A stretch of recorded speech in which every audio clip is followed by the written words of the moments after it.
Қайырлы күн баршаларыңызға. Бүгін сіздерге ірімшіктен өте дәмді болып шығатын пирог жасайтын боламын.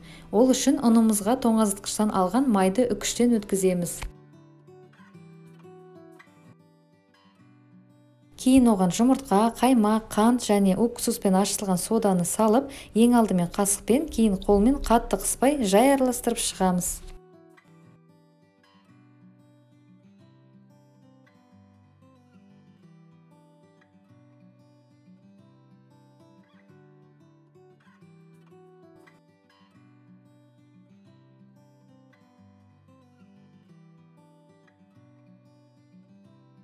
Енді салмамызды дайындаймыз. Ол үшін ірімшікке қант, ваниль қантын және жұмыртқаларды салып, жақсылап араластырамыз.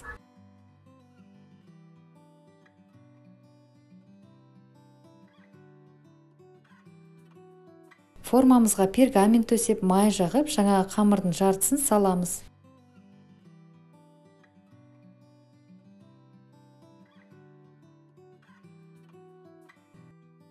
Енді үстіне салмасын, кейін екінші қамырды салып, жайып шығамыз, бірақ үстін баспаймыз.